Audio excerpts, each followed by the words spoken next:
मनीषा शर्मा और आपका अपने चैनल पीआरटी तैयारी पे बहुत बहुत वेलकम है। तो आज हम इस वीडियो में बात करने वाले हैं एस्टेट 2024 के बारे में, क्योंकि हरियाणा में जल्दी ही बहुत सारी वैकेंसीज देखने को मिल सकती हैं और अगर आपने एस्टेट के लिए अप्लाई किया है तो आप इस मौके को बिल्कुल ना छोड़ें। तो मैं इस वीडियो में बात करने वाली हूँ कि किस तरीके से हमारी जो मेन तैयारी चल रही है DSSB की, KVS की या कोई और स्टेट एग्जाम की, टीचिंग के, प्राइमरी टीचर के, तो किस तरीके से हम मेहनत करें, किस तरीके से अपना एस्टेट की तैयारी को, मेन जो तैयारी चल रही है हमारी प्रिपरेशन कंपटीशन की, उसको बिना रोके, बिना साइड किए, बिना होल्ड पे रखे हम सीटेट को या फिर एस्टेट को क्लियर करें। तो आज हम बात करने वाले हैं, देखो सीटेट का जो लेवल है एस्टेट के कंपैरिजन में थोड़ा सा कम है। एस्टेट के जो क्वेश्चंस आते हैं वो टफ आते हैं, काफी सोचने वाले होते हैं, दिमाग वाले होते हैं। मैथ्स काफी टफ आती है, जैसे कॉम्पिटिटिव या गवर्नमेंट जॉब के एग्जाम्स की होती है वैसी ही आती है। तो आप इसको लाइटली नहीं ले सकते। अगर आपके सीटेट में बहुत अच्छे नंबर बिना मेहनत के आ गए तो प्लीज ऐसा मत सोचना कि एस्टेट में भी आ जाएंगे, बिल्कुल भी रिस्क मत लेना। अगर आपको डाउट है तो please go and attempt one question paper, one previous year question paper. तो आज मैं बात करने वाली हूँ, मैं आपको बता दूं, मैंने अपने दूसरे फोन से पहले वीडियो रिकॉर्ड की और पूरी वीडियो रिकॉर्ड होने के बाद मुझे पता चला कि वीडियो फोन में कुछ एरर था, मतलब स्पेस नहीं था, पता नहीं क्या, तो वीडियो रिकॉर्ड नहीं हो पाई। तो ये ऑलरेडी लिखा हुआ है, तो मैं इसी में से समझा दूंगी अब आपको, तो देखेंगे ध्यान से। तो आपको जो है एग्जाम पैटर्न वगैरह सब कुछ पता है, सिलेबस पता है, मुझे बताने की जरूरत नहीं है। फिर भी मैं आपकी सहूलियत के लिए यहाँ पे एग्जाम पैटर्न और यहाँ पे एग्जाम सिलेबस या फिर डिस्क्रिप्शन में दे दूंगी, ठीक है। तो अब हम बात कर लेते हैं मोटा मोटा जल्दी से कि क्या कुछ है। तो आपको पता है कि ये हमारा एग्जाम का जो है सब्जेक्ट डिवीजन है और इतने क्वेश्चन और इतने मार्क्स के हैं। एक क्वेश्चन 1 मार्क्स का है। फटाफट बात करेंगे CDP जो कि 30 मार्क्स की है, 30 क्वेश्चन आएंगे। लैंग्वेज जो है इंग्लिश भी और हिंदी भी दोनों 15 क्वेश्चन 15 मार्क्स के, जिसमें कि आपका पेडागोजी और मेन लैंग्वेज के सब चीजें रहेंगी। फिर आता है आपका मैथ जो कि 30 क्वेश्चन 30 मार्क्स के होंगे और EVS 30 question 30 marks. Quantitative aptitude 10 number 10 question, reasoning 10 question 10 marks और हरियाणा जीके, ये बहुत ही भयंकर 10 क्वेश्चन आएंगे 10 मार्क्स के। और हरियाणा जीके बिना पढ़े कैसे क्लियर करें, तो मैं बिल्कुल पढ़ के नहीं गई थी, तो मैं आपको बता दूं, मैं बिना एस्टेट की तैयारी किए, बिना एस्टेट में 119 मार्क्स लाई कैसे, तो इसका जो सीक्रेट है वो मैं एंड में बताऊंगी। पहले हम बात कर लेते हैं। तो आपको जो है CDP जो है उसमें पेडागोजी ही आएगी और पेडागोजी बहुत आसान नहीं आती, मैं आपको पहले ही बता दूं। अच्छी खासी CDP होती है, पेडागोजी नाम की होती है, साइकोलॉजी के कॉन्सेप्ट दिए होते हैं उसमें, ठीक है। तो धोखे मत रहना कि पेडागोजी होगी, नहीं। तो आपको इसके लिए DSSB पार्ट बी की जो तैयारी कर रहे हो, साइकोलॉजी की जो भी बुक से, जो भी कोर्स से, जिस भी चीज से कर रहे हो, आप उसको उसी लेवल की तैयारी पे रखो, आपको वो नहीं छोड़नी है। पेडागोजी साथ में पढ़नी है साइकोलॉजी के पार्ट बी के, ठीक है। तो ये पेडागोजी धोखे देने के लिए है, एक्चुअली पेडागोजी इतना आसान कुछ आता नहीं है, ठीक है। तो जो आप पढ़ रहे हो DSSB या KVS के लिए, वो पार्ट बी की तैयारी आप करते रहिए। अब हर किसी का लर्निंग स्टाइल अलग होता है, कोई बुक्स और नोट से पढ़ लेता है, कई लोगों को वीडियो चाहिए होता है। तो मैं आपको पहले ही बता दूं, शॉर्ट तरीका और लॉन्ग तरीका दोनों है। चाहे तो आप जो तैयारी कर रहे हो वो करते रहिए, साथ में इस CDP को कवर करने के लिए आपको क्या करना है, एक वीडियो मैराथन, कोई भी CDP की, या तो आपके पास, जैसे मैं बताती हूँ, मैंने जो है अपने डाइट के टाइम पे एक बुक ली थी, वो शायद अरिहंत पब्लिकेशन की थी। तो उसमें क्या था, शुरुआत में हर सब्जेक्ट का प्रॉपर कंटेंट दिया हुआ था, ब्रीफली, बहुत ज्यादा मोटा नहीं, पर ये था कि मोटा मोटा कवर कर दी थी चीजें कि उसको पढ़ के जाओगे तो पास तो हो जाओगे अच्छे नंबरों से। तो मैंने क्या किया था, CDP उससे पढ़ लिए सारे कॉन्सेप्ट्स, ठीक है, गो थ्रू हो गई, क्योंकि मैंने पहले भी पढ़ा हुआ था, तो वो हाईलाइट वगैरह हो रखा था पेंसिल से। तो मैंने वो बुक नोट्स देख लिए थे फटाफट, क्योंकि उस टाइम पे इतना जो ना मैराथन और वीडियो नहीं थे जब मैंने दिया था सीटेट या एस्टेट। तो मैंने तो ये बुक्स गो थ्रू होके, क्योंकि मैं पार्ट भी ऑलरेडी तैयार कर रही थी और क्विज दे दी थी मैंने सीटेट के और एस्टेट के, जो क्विज मुझे सामने आते थे पार्ट बी से रिलेटेड, साइकोलॉजी, पेडागोजी, कुछ भी जो भी टीचिंग एग्जाम से रिलेटेड आते थे, सारे क्विज दे दिए, ठीक है। तो मेरा ये वाला सिस्टम था। लेकिन आज के टाइम में यूट्यूब पे बहुत सारा कंटेंट अवेलेबल है, जब सब कुछ तैयार कराया मिल रहा है, तो क्यों जबरदस्ती परेशान होना, और शायद आपके पास वो बुक हो भी ना। तो आप क्या कर सकते हो कि किसी भी एक पेडागोजी की प्लेलिस्ट हो सकती है, वीडियो मैराथन हो सकती है, सारे कॉन्सेप्ट्स इन वन वीडियो हो सकती है। आप इस तरीके की कोई वीडियो देख लेना, ना मिले तो मैं फिर भी अपनी तरफ से ढूंढ के स्क्रीन पे लगा दूंगी। पर सबका टेस्ट, अंडरस्टैंडिंग, इंटेलिजेंस और टीचर पसंद सबको अलग अलग होता है। तो आप अपने सहूलियत के हिसाब से, कन्वीनियंस के हिसाब से अपने मन से भी ढूंढ सकते हो, ठीक। मैं फिर भी एक लगा दूंगी फोटो, ठीक है। यहाँ पे हो गई सीडीपी की बात। 30 नंबर के लिए आप पार्ट भी तैयार करते रहो, लेकिन एक पेडागोजी की वीडियो देख लेना जो ऑल इन वन हो, ठीक है। सारी वीडियो एक ही वीडियो में, सारे कॉन्सेप्ट एक वीडियो में। और आपके पास बुक है कोई सीडीपी की, आपने कभी सीटेट के लिए ली हो कभी अपने टाइम पे, तो वो पढ़ सकते हो उसके नोट्स, ठीक है, फटाफट। और क्विज तो जरूर देने हैं, आप मेन पढ़ाई कर ही रहो, करते रहो, ठीक है। वो क्विज तो देनी है, स्टेट सीटेट जो मिल रहा है वो दे दो। फिर आता है लैंग्वेज पेडागोजी और मेन तो जो इंग्लिश है या हिंदी है, दोनों में ग्रामर, वोकैब, कॉम्प्रिहेंशन, ये 3 मेन चीज होती हैं।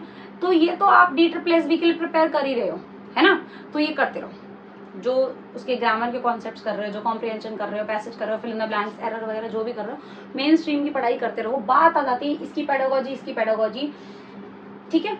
उसके बाद मैथ्स में भी सेम है, पेडागोजी और कॉन्सेप्ट्स। अब मैं आपको बता दूं, एस्टेट वाले जो होते हैं मैथ्स बोलते हैं कि आपके 5th तक की मैथ्स होगी, बट धोखे में मत रहना। मैथ्स इतनी खतरनाक टफ होती है ना कि दिमाग घूम गया था मेरा कि यार ये पेपर कौन सा पेपर ले रहे हो तुम, गवर्नमेंट जॉब का पेपर ले रहे हो, तो सिर्फ टेट एग्जाम ही तो है। तो मैथ्स के क्वेश्चंस काफी अच्छे आते हैं, ठीक है, मतलब मुश्किल आते हैं। जो प्रॉपर कंपटीशन वाले होते हैं वो वाले मैथ्स के क्वेश्चंस थे, ठीक है। और तो आपको जो है ये कॉन्सेप्ट वाले जो मैथ्स है ये काफी अच्छा होता है। तो इसके लिए आप जो कंपटीशन की प्रिपरेशन कर रहे हो मैथ्स की, वो करते रहो, उसके लिए ज्यादा परेशान होने की जरूरत नहीं है स्टेट के लिए। But if you are beginner, तो हम क्या करें। तो बिगनर जो बच्चे हैं, 1 महीने में आप इतना जल्दी तो मैथ्स का सब कुछ कवर नहीं कर सकते। तो आप क्या कर सकते हो, कुछ इजी टॉपिक्स हैं जिसमें आप स्कोर कर सकते हो, उसकी लिस्ट में वैसे यहाँ लगा दूंगी, फिर भी मैं कुछ बता रही हूँ। Age, ratio, proportion, average, mixture, alligation, ठीक है, मेंसुरेशन के जो टॉपिक्स होते हैं 2D वाले, 3D वाले, ठीक है, उनकी फॉर्मूला करके आप कर सकते हो। और आप जो है पाइप और सिस्टर्न्स और वर्क एंड टाइम, इस तरीके के जो इजी टॉपिक्स हैं, स्कोरिंग है, इनको आप करके चले जाओगे ना, 1 महीने में काफी टॉपिक्स हो जाएंगे ये। इनके क्वेश्चंस और इनके कॉन्सेप्ट समझ के चल दो तो काफी स्कोर आप मैथ्स में कर लोगे। और मैथ्स की पेडागोजी, राइट, इसी तरीके से 30 नंबर में concept of pedagogy, same EVS की कॉन्सेप्ट आएगा 1st to 5th वाला, और पेडागोजी भी रहेगी। तो पेडागोजी आपकी किस किस की है, इंग्लिश की, हिंदी की, मैथ्स की और EVS की, 4 सब्जेक्ट्स की आपकी पेडागोजी है। यहाँ पे मैंने लिखा है इंग्लिश, मैथ्स, हिंदी, EVS की पेडागोजी आपको करनी है। कैसे करनी है मैं भी बताऊंगी, ठीक है। क्वांटिटेटिव एप्टीट्यूड वही जो आपका मैथमेटिक्स का आता है, जनरल पार्ट ए वाला DSSB का। तो आप क्वांटिटेटिव एप्टीट्यूड मैथ्स जो है DSSB वाला या KVS का या किसी और एग्जाम को जो तैयार कर रहे हो वो करते रहो, बहुत ज्यादा परेशान होने की जरूरत नहीं है, ठीक है। और बिगनर्स के लिए मैंने बता दिया आप क्या करना है कि आपको कुछ टॉपिक्स उठा लो, वो करते रहो, ठीक है जी। फिर आता है रीजनिंग भी आप तैयार कर ही रहे हो, लेकिन अगर आप बिगनर हो तो आप बहुत इजी आप क्वेश्चंस देख लो एक बार स्टेट के, ठीक है। और इजी जो रीजनिंग की चीजें हैं, जैसे सीरीज हैं, ठीक है, कोडिंग डिकोडिंग है, और आपके फिगर्स वाली चीजें हैं, जो इजी चीजें हैं, जो 1-2 वीडियो में हो सकती हैं और आपको कॉन्सेप्ट समझ आ सकते हैं। तो आप रीजनिंग का सिलेबस लिख लो, 1 महीने में बहुत सारे कॉन्सेप्ट्स आपके कवर हो जाएंगे और इजी बहुत जल्दी हो जाता है। तो रीजनिंग कर लोगे आप, रीजनिंग का परेशान मत हो, सिलेबस निकालो और इजी टॉपिक से शुरू कर दो करना, तो कर लोगे, उसमें कुछ रटने जैसा नहीं है। एक बार आपको कॉन्सेप्ट समझ आ गया तो आप अलग अलग क्वेश्चंस भी कर लोगे। और रहती है हरियाणा जी के, तो मैं इसको नहीं करके गई थी, इसको छोड़ के गई थी, लेकिन अगर आप हरियाणा के ही हो, ठीक है, और आपको नॉलेज है, अंडरस्टैंडिंग है हरियाणा की, तो आप कोई एक वीडियो मैराथन देख के जा सकते हो जिसमें हरियाणा जीके की बात की गई है, टॉप 100 क्वेश्चन टाइप्स, ठीक है। तो उससे आपको काफ़ी चीज़ें वहाँ पे क्लिक हो सकती हैं। अब इस वीडियो को हम डिवाइड मैं बता चुकी हूँ क्या है क्या नहीं है। अब हम बात करेंगे कैसे करना है, क्योंकि इंपॉर्टेंट वही है कैसे करना है। तो देखो 4 सब्जेक्ट की पेडागोजी है, इंग्लिश, मैथ्स, हिंदी, EVS। इनके लिए आपको क्या करना है, अगर आपके पास कोई बुक है स्टैंडर्ड जिसमें नोट्स दिए हुए हैं, बहुत ब्रीफ, बहुत एक्सटेंडेड वर्जन नहीं, ब्रीफली नोट्स दिए हुए हैं, कॉन्सेप्ट दिए हुए हैं कि आप फटाफट 1 दिन के अंदर कंप्लीट कर सकते हो, तो आप क्या करो, 1 दिन उठा लो, 1-2 घंटा देके, 2-3-4 घंटा देके, जितना भी घंटा लग रहा है उन घंटों को देकर उतने आवर्स में, 1 स्लॉट में, 2 स्लॉट में, 1 दिन इंग्लिश की पेडागोजी खत्म कर दो, 1 दिन मैथ्स की खत्म कर दो, 1 दिन हिंदी की, 1 दिन EVS की, ठीक है। 4 दिन में पेडागोजी पूरी हो जाएगी 4 सब्जेक्ट की। I am not talking about the CDP because ये ऑनगोइंग प्रोसेस है, इसको भी साइड रखेंगे। 4 सब्जेक्ट्स की आपकी पेडागोजी आप ऐसे कवर कर सकते हो। लेकिन अगर आपको लगता है बुक से नहीं पढ़ना मुझे, तो आप YouTube is the very very beautiful source, तो आप उन वीडियोस को देखो जिसमें प्रॉपर इंग्लिश की पेडागोजी एक ही वीडियो में कराई हुई है। बहुत सारे चैनल्स हैं, ठीक है। हिंदी की पेडागोजी कराई हुई है, एक ही वीडियो में, या कोई प्लेलिस्ट हो सकती है। मैथ्स की पेडागोजी कराई हुई है और ईवीएस की पेडागोजी कराई हुई है, एक प्लेलिस्ट या एक वीडियो में। उनको आप रेफर करके अपने टाइम डिवीजन के हिसाब से देख लो आपके पास कितना टाइम है पूरे दिन में, और आप कितनी देर में कौन सी वीडियो कर सकते हो। ये आपको अपने हिसाब से फ्लेक्सिबिलिटी दिखानी पड़ेगी, स्ट्रैटेजी बनानी पड़ेगी। I can not do everything for you, because हर किसी का टाइम टेबल शेड्यूल अलग हो सकता है ना। तो ये आपको अपने हिसाब से डिसाइड करना होगा कि कितनी उस प्लेलिस्ट में वीडियो है, और आपको इतनी देखनी है या फिर छोटी देखनी है, और उनको देखना है तो कितना टाइम में कवर करोगे। और इनमें क्या होगा ना, कुछ टॉपिक्स बहुत कॉमन होंगे, एक से समझ लोगे ना, दूसरे को समझने की जरूरत नहीं रहेगी, बस उसको थोड़ा बहुत चेंज करना पड़ेगा। उसके बाद है English, maths plus quantitative aptitude, reasoning और हिंदी, जो आप अपने कॉम्पिटेटिव टीचिंग एग्जाम्स DSSB और KVS के लिए तैयार कर रहे हैं वो करते रहिए, उनका रिगर वैसा ही रखिए, उनका लेवल वैसा ही रखिए, ये अपने आप आपका क्लियर हो जाएगा। बस मैं ये कहूंगी कि इनका थोड़ा सा रिविजन करके चले जाना पेपर से एक दिन पहले, सब कुछ ठीक है, सब कुछ मतलब प्रॉपर इंग्लिश जितनी आपने अब तक पढ़ी है, टोटल रिविजन एग्जाम से पहले थोड़ा हेल्प कर जाएगा। और फिर बचता है हमारा क्या, ईवीएस।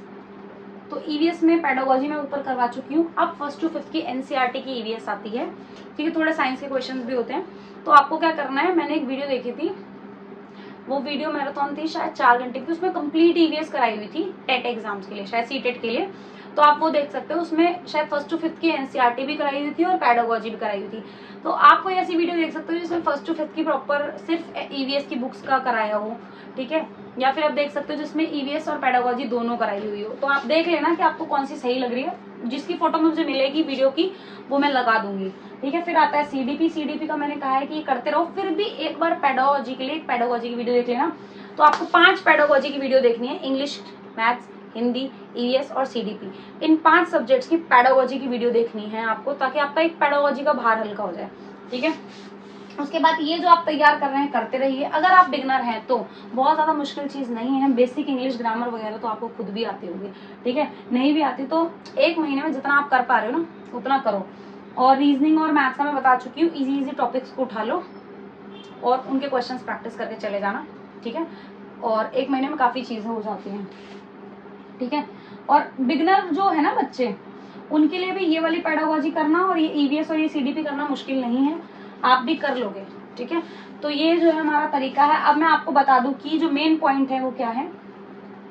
आप जो DSSB के मेन सब्जेक्ट्स हैं 5 पार्ट ए के सब्जेक्ट, वो जो कर रहे हो जीके को छोड़ दो, ठीक है, और आपका पार्ट बी जो आप कर रहे हो वो तैयारी करते रहो। बस 1-2 घंटा आपको रोज हरियाणा टेट के लिए निकालना पड़ेगा, आपको डिवाइड कर करके कि आज मतलब स्ट्रैटेजी बना लेना कि पहले मुझे इंग्लिश की पेडागोजी खत्म करनी है, हिंदी की पेडागोजी खत्म करनी है, इसकी पेडागोजी खत्म करनी है। 2 दिन में एक पेडागोजी आराम से खत्म हो सकती है अगर आप 2-2 घंटे भी दोगे तो, ठीक है।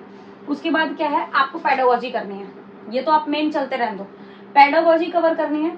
और जो भी आप एस्टेट के लिए पढ़ोगे उसको रिविजन कर लेना, और क्विज तो देने ही है आपको। प्रीवियस ईयर क्वेश्चन पेपर के जो क्विज छोटे छोटे 10-10, 15-15 क्वेश्चन के क्विज होते हैं, तो वो क्विज दे सकते हो, previous year question paper attempt कर सकते हो, सीटेट, एस्टेट या किसी भी टीचिंग एग्जाम का, स्पेशली पार्ट बी, ठीक है, वो है। तो क्विज देते रहना, और इतना मुश्किल नहीं होगा अगर आप मेन कंपटीशन की प्रिपरेशन करते रहोगे। तो इस तरीके से आप हरियाणा टेट में बहुत अच्छे नंबर ला सकते हो। तो मैं आपको सीक्रेट बताती हूँ कि मेरे हरियाणा टेट में 119 मार्क्स बिना पढ़े कैसे आए थे। तो मेरा उससे पहले 3 एग्जाम थे, पहले था मेरा DSSB PRT का एग्जाम, उसके बाद था मेरा सीटेट का एग्जाम, उसके बाद था मेरा KVS PRT का एग्जाम। तो मैं अपने मेन एग्जाम्स देके फ्री हो गई थी, और मेरा 22 दिसंबर को एग्जाम था KVS का, तो उसके बाद मेरा 6 जनवरी को पेपर था। तो आई वॉज फ्री कि भाई अब मैं किसी एग्जाम के लिए नहीं पढ़ना चाहती हूँ, पर थोड़ा बहुत तो रहता ही है। बट मैं बिना पढ़े, मतलब मेरे नानी के घर था पास में, तो मैं अपने नानी के घर घूमने गई थी, तो मैंने वो एस्टेट का एग्जाम दे दिया था कि दे देती हूँ कोई बात नहीं अब। तो उस माइंडसेट में, फ्री माइंडसेट से पेपर दे के आई थी।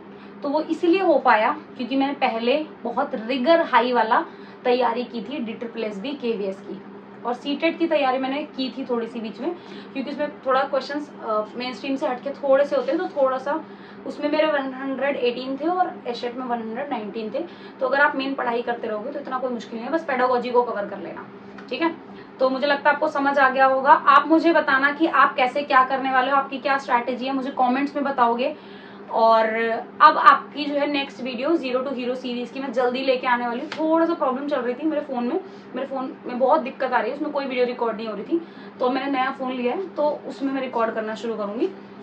और अभी फेस्टिव सीजन भी था और बहुत सारी चीजें चल रही हैं घर पर मेरे, तो वो रिस्पॉन्सिबिलिटीज भी देखनी होती हैं। But I promise you I will be regular from now on.